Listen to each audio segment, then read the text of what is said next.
صلی علی رسول الکریم اما بعد بسم اللہ الرحمن الرحیم باب قول اللہ تعالی ونزل موازین القسط لیوم القیامہ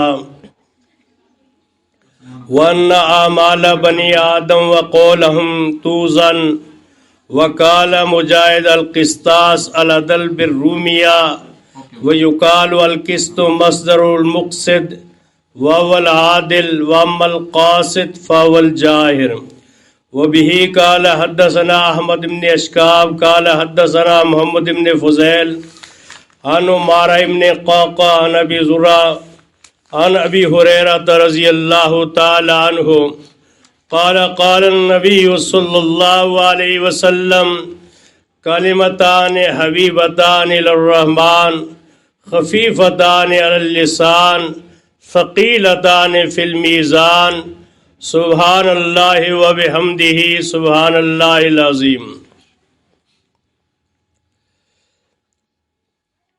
بخاری شریف کی آخری حدیث ماشاءاللہ طالبان میں پڑھ لی تاکہ اخبرنی پر عمل ہو جائے، اور میں نے بھی پڑھ لی تاکہ حدثنی پر عمل ہو جائے۔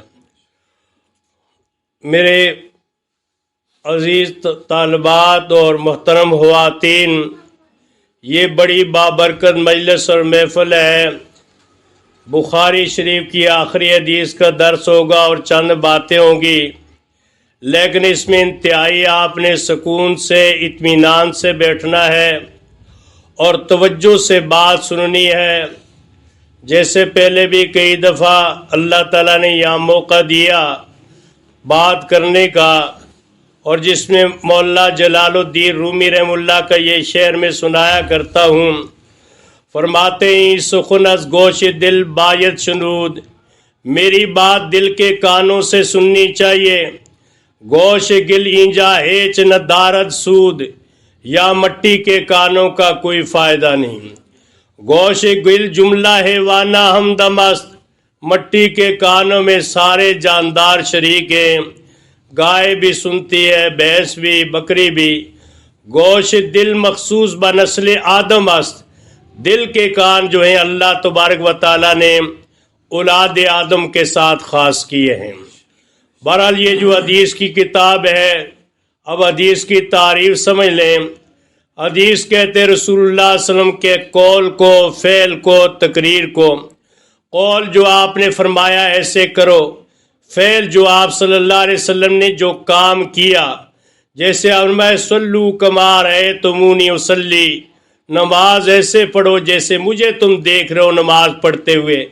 تقریر کا یہ معنی ہے کہ آپ صلی اللہ علیہ وسلم کے سامنے صحابہ نے کوئی بات کی یا کوئی کام کیا، آپ نے انکار نہیں فرمایا، منع نہیں فرمایا، وہ بھی حدیث ہے۔ کیونکہ اگر وہ کام ناجائز ہوتا تو رسول اللہ صلی اللہ علیہ وسلم اس کو روک دیتے اور منع کر دیتے۔ اور الحمدللہ جس طرح ہمارے پاس قرآن مجید محفوظ ہے، اسی طرح آپ صلی اللہ علیہ وسلم کے فرامین بھی ہمارے پاس محفوظ ہیں۔ ابو داؤد شریف کی روایت ہے کہ نبی کریم علیہ الصلوۃ والسلام نے فرمایا الا انی اوتیت القرآن ومثلہ معہ، اللہ نے مجھے قرآن بھی عطا کیا اور اس کی مثل بھی عطا کیا۔ اس مثل سے مراد آپ کے فرامین احادیث مبارکہ ہیں۔ اور نبی کریم علیہ الصلوۃ والسلام نے فرمایا ترکت فیکم امرین، میں تمہارے درمیان دو چیزیں چھوڑ کر جا رہا ہوں، لن تضلوا ما تمسکتم بہما، اس وقت تک تم گمراہ نہیں ہوگے جب تک ان کو مضبوطی سے تھامے رکھو گے۔ فرمایا کتاب اللہ، ایک اللہ کی کتاب، و سنتی، اور دوسرا فرمایا میری سنت۔ جب نبی کریم علیہ الصلوۃ والسلام نے حضرت معاذ ابن جبل رضی اللہ تعالیٰ عنہ کو یمن کا گورنر بنا کر بھیجنے کا ارادہ فرمایا، آپ نے فرمایا معاذ ابن جبل تم وہاں جاؤ گے، گورنر بھی ہوگے، قاضی القضات بھی ہوگے، چیف جسٹس بھی ہوگے، تو لوگ تمہارے سامنے مسائل پیش کریں گے، تو اس کا حل بما تقضی یا معاذ، اے معاذ کس کے مطابق فیصلہ کرو گے؟ فرمایا اقتضی بکتاب اللہ، میں اللہ کی کتاب کے مطابق فیصلہ کروں گا۔ جو قرآن مجید میں اللہ تعالیٰ کا حکم ہے اور جو انہوں نے مسئلہ دریافت کیا ہے، اس قرآن مجید کے مطابق اس کا حکم بتا دیا جائے گا۔ فرمایا فَإِن لَّمْ تَجِدْ فِي کتاب اللہ، اگر اللہ کی کتاب میں کوئی مسئلہ نہ ملے تو پھر کیا کرو گے؟ فرمایا اقتضی بسنت رسول اللہ صلی اللہ علیہ وسلم، اے اللہ کے رسول میں آپ کے ارشادات کے مطابق فیصلہ کروں گا۔ تیسرا سوال آپ نے فرمایا فَإِن لَّمْ تَجِدْ فِي سُنَّتِي، اگر تم میری سنت میں کوئی مسئلہ نہ پاؤ، کہا اجتہد بالرائے، میں اپنی رائے کے مطابق اجتہاد کروں گا، کتاب و سنت کو سامنے رکھتے ہوئے مسئلے کا اخذ کروں گا۔ تو جب یہ بات حضرت معاذ بن جبل رضی اللہ عنہ نے کی، رسول اللہ صلی اللہ علیہ وسلم کے چہرے مبارک پر خوشی اور مسرت کی لہر دوڑ گئی۔ فرمایا الحمدللہ الذی وفق رسول رسولہ لما یحب و یرضا، تمام تعریفیں اس اللہ تعالیٰ کے لیے جس نے رسول کے قاصد کو اس بات کی توفیق دی جس سے رسول راضی اور خوش ہے۔ یہاں میری بہنوں ایک بات بھی یاد رکھنا کہ آج کل بڑا فتنے کا دور ہے۔ لوگ کہتے ہیں کفانا کتاب اللہ، ہمارے لیے اللہ کی کتاب کافی ہے، ہم حدیث کو نہیں مانتے۔ تو لازمی بات ہے حدیث کو نہیں مانا جائے گا تو قرآن مجید بھی سمجھ میں نہیں آ سکتا۔ جیسے کہ سینکڑوں مرتبہ نماز کا حکم ہے لیکن ساری تفصیل حدیث میں موجود ہے، حج کا ذکر ہے اس کا طریقہ کار سارا حدیث میں موجود ہے، زکوٰۃ کا ذکر ہے، زکوٰۃ کا نصاب کیا ہے، مصارف زکوٰۃ کیا ہیں، تفصیل ساری حدیث کے اندر موجود ہے۔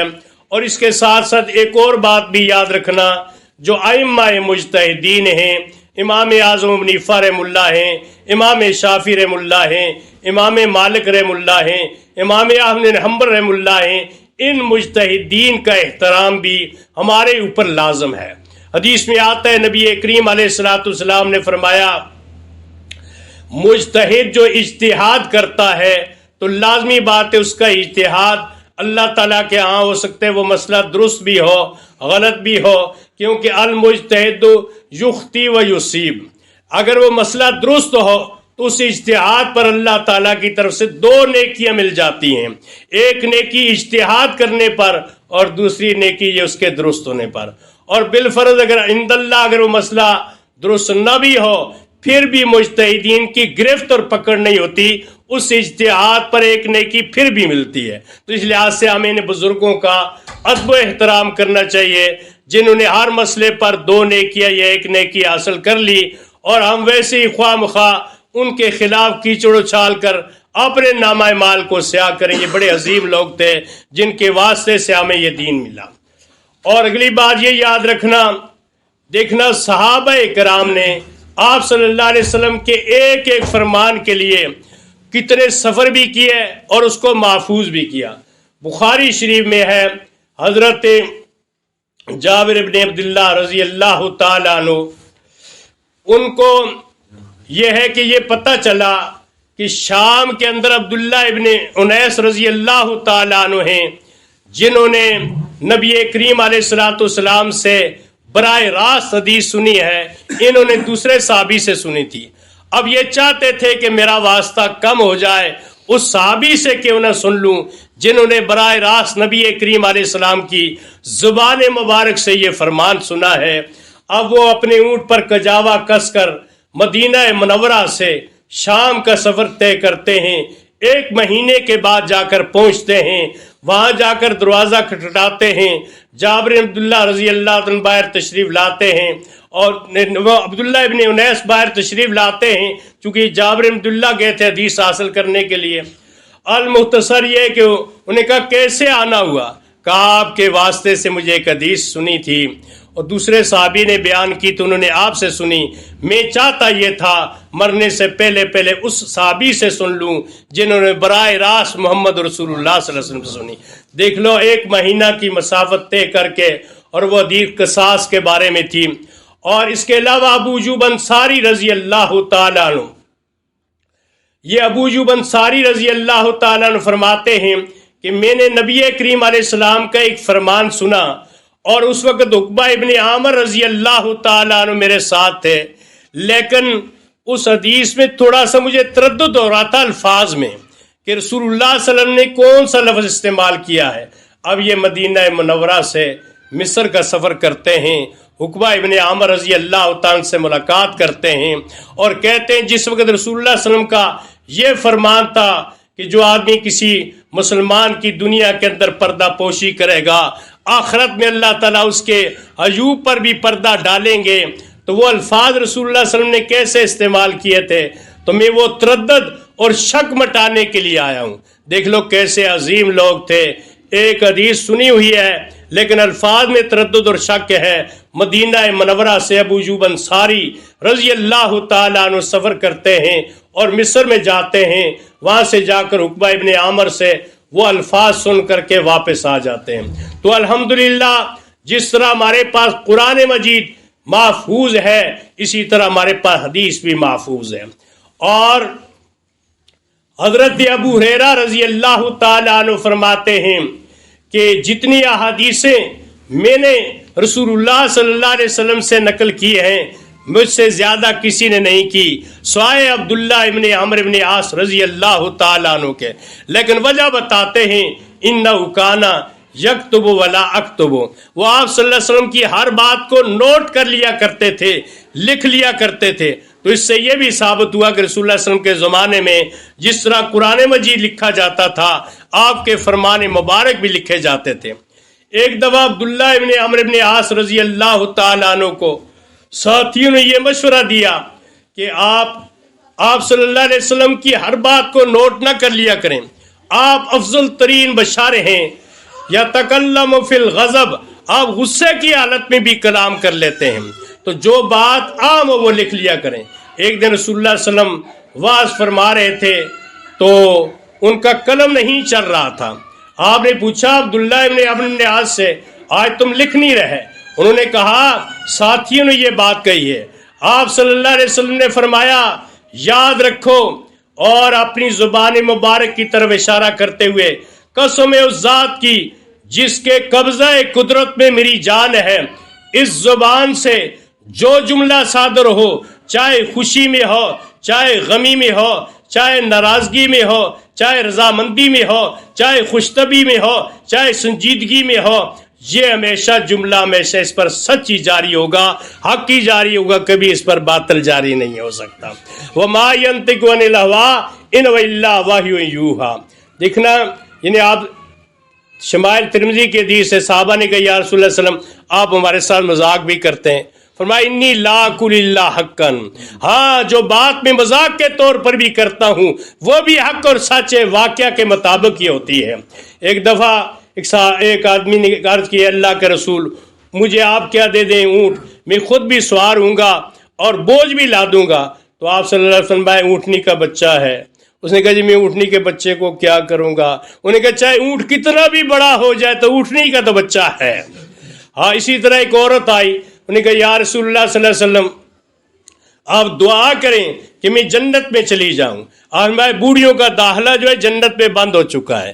اب وہ پشت پھیر کر کے روک جا رہی تھی، آپ نے بھائی اس کو بتا دو کہ جنت میں ہمیشہ کے لیے جوانی ہوگی، وہاں بڑھاپا نہیں ہوگا۔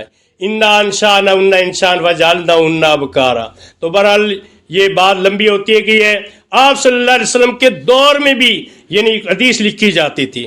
حجۃ الوداع کے موقع پر نبی کریم علیہ الصلوۃ والسلام نے جب خطبہ دیا، یمن سے ابو شاہ آئے، وہ ابو شاہ رضی اللہ عنہ نے کہ یا رسول اللہ صلی اللہ علیہ وسلم کسی کو حکم دے جو آپ نے یہ خطبہ دیا ہے وہ مجھے لکھ کر کے دے دے۔ تو الحمدللہ یہ ہمارے پاس جس طرح قرآن مجید محفوظ ہے اور یہ حدیث بھی محفوظ ہے، اور حدیث کی مختلف کتابیں ہیں، لیکن بخاری شریف کے بارے میں یعنی کہا اصح الکتب بعد کتاب اللہ الصحیح البخاری، اللہ کی کتاب کے بعد دنیا میں جو صحیح ترین کتاب ہے وہ بخاری شریف ہے۔ اور امام بخاری رحم اللہ ان کی کنیت ابو عبداللہ، اور نام ان کا کیا ہے؟ محمد ابن اسماعیل ابن ابراہیم ابن مغیرہ ابن برزبہ، تو لازمی بات ہے۔ اور امام بخاری رحم اللہ تبارک و تعالیٰ نے یہ ان کو بڑا مقام دیا لیکن یہ جب پیدائش کے بعد نا پیدائشی طور پر حالات میں لکھے نابینا تھے. اب اس کی ماں جو ہے نا بڑی فکر مند رہتی تھی کہ میرا بیٹا ہے, اس کی بینائی نہیں ہے, اے اللہ اگر تو چاہے تو پیدائش کے ساتھ ہی بینائی عطا کر دے, اگر تو چاہے تو بعد میں بھی عطا کر سکتا ہے, تیرے خزانے میں کوئی کمی نہیں. ماں رو رو کر کے اپنے بچے کے لیے دعا کیا کرتی تھی. یہاں اس درس میں آنے والی عورتوں سے بھی گزارش ہے, اپنے بچوں کے لیے دعا کیا کریں, بددعائیے جملے سے بچا کریں. حدیث میں آتا ہے لا تدعوا علی انفسکم ولا تدعوا علی اولادکم ولا تدعوا علی اموالکم. اپنی جان کے لیے بھی بددعا نہ کرو, اپنی اولاد کے لیے بھی بددعا نہ کرو, اپنے مال کے لیے بھی بددعا نہ کرو. ہو سکتا ہے جس وقت تم بددعا کر رہے ہو وہ قبولیت کی گھڑی ہو اور اللہ تعالیٰ سن لے, پھر تم نے بعد میں پریشان ہونا ہوتا ہے. تو امام بخاری رحمہ اللہ کی والدہ کو رات کو خواب میں حضرت ابراہیم علیہ السلام کی زیارت ہوئی تو ابراہیم علیہ السلام نے فرمایا اللہ تعالیٰ نے تیرے بیٹے کو بینائی عطا کر دی. اب یقین جانے اب صبح بیدار ہوئی تو دیکھا بیٹے کو اللہ نے بینائی عطا کر دی. پہلے بھی ایک دفعہ میں نے یہ واقعہ بیان کیا یہاں کہ آج سے 20 سال پہلے تقریباً یہ اتوار کو بچوں کا اسلام ہے, ایک دفعہ دعا نمبر اس میں ذکر کیا ہوا تھا. تو وہاں کراچی کی ایک عورت ذکر کرتی ہے کہ میں ایک جگہ سے گزر رہی تھی تو امام بخاری رحمہ اللہ کا یہ واقعہ بیان کیا جا رہا تھا تو میں نے سن لیا, اور بعد میں میرا بچہ تھا تو جب ہم ڈاکٹر کے پاس لے کر گئے اس نے کہا جی یہ تو اس کی نظر نہیں ہو سکتی, یہ نابینا ہے. کہتے میں بڑی پریشان, ہر وقت روتی رہتی, اللہ کے سامنے گڑگڑاتی رہتی. ایک دن میرے دل نے جیسے گواہی دی کہ اللہ تعالیٰ نے تیرے بیٹے کو بینائی عطا کر دی. اب دیکھیں ہم تو مائل با کرم ہے کوئی سائل ہی نہیں, راہ دکھلائیں کسے کوئی راہ و منزل ہی نہیں, تربیت عام جور قابل ہی نہیں, تعمیر آدم کی جس سے وہ گل ہی نہیں. تم کو شکوہ ہے ہمارا مدعا ملتا نہیں, دینے والے کو گلائے گدا ملتا نہیں. بے نیازی دیکھ کر بندے کی کہتا ہے یہ کریم, دینے والا دے کسے دست دعا ملتا نہیں. کوئی مانگنے والا تو ہو. بہرحال وہ اس نے اپنے شوہر کو کہتے میں نے فون کیا ہو, وہ آ گیا. میں نے کہا جی اس بچے کو ڈاکٹر سے چیک کرا لیتے ہیں. انہیں کہا کہ ڈاکٹر اتنا اسپیشلسٹ اور ماہر تھا, اس نے کہا جی اس کی بینائی حاصل نہیں ہو سکتی. تو انہوں نے کہا نہیں, اس نے برقع پہنا, انہوں نے کہا اچھا مولویانی بنی ہوئی ہے تم, آج چلے جاتے ہیں. چلے گئے تو وہاں جا کر گیا, ڈاکٹر بھی حیران رہ گیا, کہنے لگا واقعی اللہ تعالیٰ نے اس کی بینائی کیا کر دی, لوٹائی دی. تو ہمارے مانگنے میں کمی ہے, اس کے عطا کرنے میں کوئی کمی نہیں. تو یہی امام بخاری رحمہ اللہ انہوں نے 7273 حدیثیں اس بخاری کے اندر ذکر کی ہیں اور 4000 غیر مکرر جو تکرار میں نکال دیں باقی کتنی 4000. اور اللہ تعالیٰ نے ان کو اتنا حافظہ عطا کیا تھا. ایک دفعہ یہ بغداد میں چلے گئے, وہاں لوگوں نے سنا تھا کہ امام بخاری رحمہ اللہ کا بڑا حافظہ ہے تو 10 آدمی تیار کیے, ہر آدمی 10 حدیثیں یاد کرائیں. سند کوئی اور تھی, متن کوئی اور, آگے پیچھے کر کے المختصر ایک نے 10 حدیثیں سنائی, انہوں نے کہا جی آپ کو علم, میں نے کہا نہیں. المختصر جب 100 حدیثیں سنا لی, ہاری کی ترتیب سے بتایا کہ تم نے یہ حدیث ایسے سنائی ہے, اس کی سند اور تھی, تم نے اور بیان کی ہے, سب کی غلطی بھی بتا دی اور اصل حدیث بھی ذکر کر دی. سارے دھنگ اور حیران رہ گئے کہ واقعی اللہ تبارک و تعالیٰ نے امام بخاری رحمہ اللہ کو کتنا حافظہ عطا کیا ہے. اور یاد رکھنا اللہ تبارک و تعالیٰ کی قدرت لا متناہی لا محدود ہے, جس سے اللہ تعالیٰ جو کام لینا چاہتے ہیں اللہ صلاحیتیں پیدا کرنے والے بھی وہی ہیں. اور ایک کتاب ہے اس میں محدثین اعظام ان سب کا ذکر وہاں انہوں نے لکھا ہے. ابو زید مروزی وہ کہتے ہیں کہ میں یہ حجر اسود اور مقام ابراہیمی کے درمیان بیٹھا ہوا تھا تو اچانک اونگ آ گئی اور مجھے نیند آ گئی.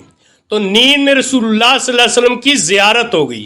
تو رسول اللہ صلی اللہ علیہ وسلم نے فرمایا اے ابو زید مروزی کب تک تم امام شافعی رحمہ اللہ کی کتاب کا درس دیتے رہو گے, میری کتاب کا درس کیوں نہیں دے رہے؟